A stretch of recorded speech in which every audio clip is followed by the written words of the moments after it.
विधि है द्विघाती सूत्र।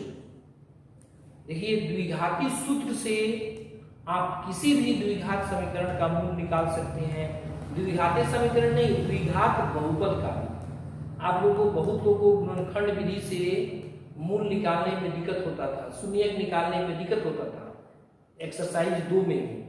तो अगर आपसे गुणनखंड विधि नहीं आता है तो आप सूत्री विधि से आराम से बना सकते हैं। ठीक है, जैसे मान लीजिए कि ax² plus bx plus c बराबर 0, जहां a, b तथा c वास्तविक संख्याएं हैं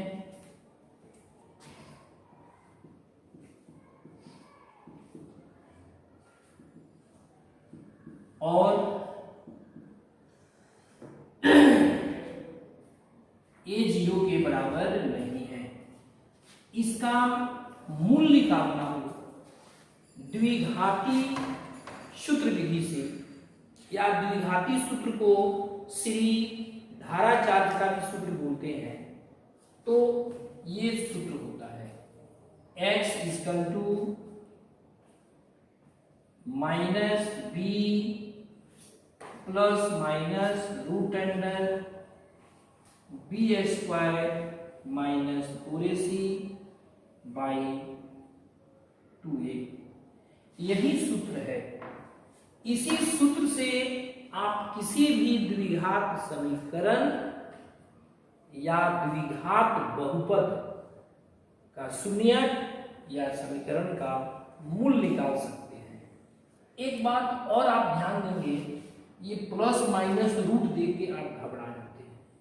कहने का मतलब है x का मान आप 2 बार लिख सकते हैं। x का 2 मान हुआ, एक -b plus √√ b² minus 4ac/2a, एक बार प्लस वाला, और x बराबर एक और हो गया -b, ये प्लस वाला यहां हो गया, माइनस वाला यहां।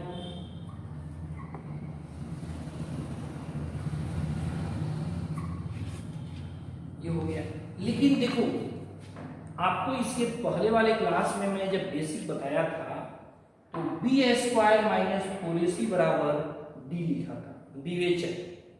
तो ये ना लिख के आप यहाँ पर d लिख सकते हैं। और कभी भी द्विघात समीकरण का जब आप मूल निकालेंगे द्विघाती सूत्र से, तो d पहले निकाल लेंगे। d पहले निकाल लेने से फायदा है कि हमको मालूम हो जाएगा कि मूलों का अस्तित्व है कि नहीं, मूल वास्तविक है कि नहीं। अगर वास्तविक नहीं होगा तो वहीं पर छोड़ देंगे, d निकाल के छोड़ देंगे, लिख देंगे मूल वास्तविक नहीं है तो आगे नहीं पढ़ना। अब वहीं अगर आप पहले d नहीं निकालेंगे तो बाद में पता चलेगा तो आपको भी दुख होगा। इसलिए कभी भी आप द्विघाती समीकरण का मूल निकालते हो या द्विघात बहुपद का शून्यक निकालते हो तो पहले आप d निकाल लेंगे, d मतलब विवेचक निकाल लेंगे। और इस सूत्र के जगह पर यहाँ पर आप ये ना लिख के इससे बनाएंगे प्लस √d/2a, और एक x = -b माइनस √d/2a। ठीक है, एक बात और समझेंगे, अगर यहाँ x है तो मैं x लिख रहा हूं, लेकिन यहाँ y रहता है, ध्यान देना है, तो y बराबर ये y का मान होगा। अगर यहाँ z है तो ये z का मान है। ये नहीं कि आप x से लिखिएगा, ये देख लीजिएगा कि आपका समीकरण क्या चीज में है, x में है कि y में है कि z में है, ये चेंज हो सकता है। द्विघात समीकरण के 2 मूल होते हैं। आप बहुपद में पढ़े थे कि द्विघात बहुपद के 2 शून्यक होते हैं, एक को अल्फा मानते हैं, एक को बीटा मानते हैं। तो इसमें भी एक x को अल्फा बोल सकते हैं और एक x को बीटा बोल सकते हैं। तो ये ना सूत्र लिख के आप ये भी लिख सकते हैं अल्फा बराबर minus B plus root under D by 2a, और इसको मान लेंगे बीटा, तो minus root under D by, मेरे कहने का मतलब है यह भी सही है, द्विघाती सूत्र, यह भी सही है, यह भी सही है, यह भी सही है। आप ये लिख के बनाइए, ये लिख के बनाइए, ये लिख के बनाइए, ये लिख के बनाइए, आपका मर्जी, सब सही है। लेकिन सबको हम लोग इसको इसको इसको इसको सबको बोलते हैं द्विघाती सूत्र या श्री धारा चार्ज का सूत्र, याद रखिएगा। मैं लिख देता हूं, इसको मिटा के यहां पर लिख दे रहा हूं। ये जो लिखा हूं मेरा क्या है, द्विघाती सूत्र या श्री धारा चार्ज का सूत्र।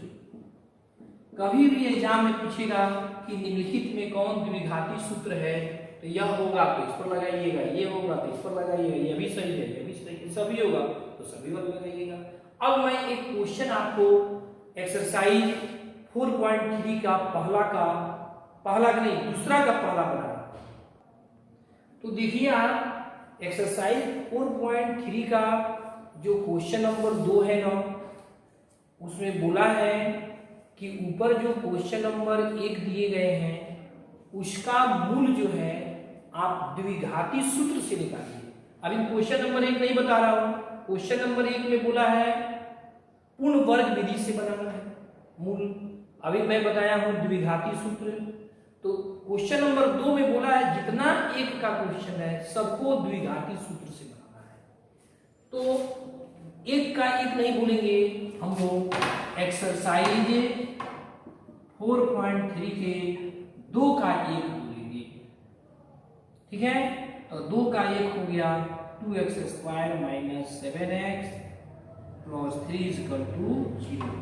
सबसे पहले आपको बताना है कि मूलों का अस्तित्व है कि नहीं, होगा तभी द्विघाती सूत्र लगाएंगे।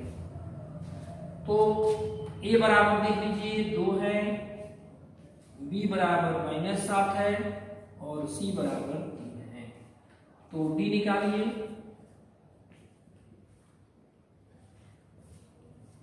-7 का स्क्वायर 4, a की जगह पर 2, c की जगह पर 3, माइनस का स्क्वायर करेंगे प्लस, 7 का स्क्वायर 49, 4 × 8 = 24, अब 49 में से 24 घट गया 25। अब देखिए d 0 से बड़ा है, लिख देंगे चूंकि d बड़ा है 0 से, इसलिए मूलों का अस्तित्व है। क्योंकि क्वेश्चन नंबर 1 में बोला है कि पहले बताएं कि मूलों का अस्तित्व है कि नहीं, वो तभी ज्ञात करना है, नहीं हो तो नहीं ज्ञात करना है। तो मूलों का अस्तित्व कब होता है, जब d 0 से बड़ा हो या बराबर हो। तो बड़ा है इसलिए मूलों का अस्तित्व है।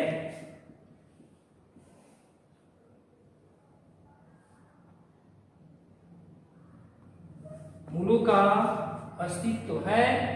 अब मूलों का अस्तित्व है तो आप उसको ज्ञात कीजिए सूत्र से, द्विघाती सूत्र से। तो ध्यान दीजिए, कभी कभी हमसे अस्तित्व गलत भी लिखा जाता है, कभी कभी तो छूट भी जाता है, तो ध्यान दीजिएगा आप लोग थोड़ा सा। तो देखिए अब द्विघाती सूत्र से, द्विघाती सूत्र है x बराबर -b प्लस माइनस, दोनों साथ में लिखते हैं। आप b² माइनस 4ac लिख सकते हैं या d लिख सकते हैं, तो हम d लिख सकते हैं 2a। ध्यान दीजिए माइनस b का मान दीजिए कितना है -7 plus minus root under d, तो d का मान कितना है 25 बाई 2, और a की जगह पर क्या लिख सकते हैं 2। आराम से बनाएंगे, minus minus plus 7 plus minus 25 का वर्गमूल 5, 2 दूना 4। अब देखिए x का 2 मान लेना है, एक प्लस वाला एक माइनस वाला। अब यहाँ छक्का देंगे, इससे आपका टाइम बचेगा।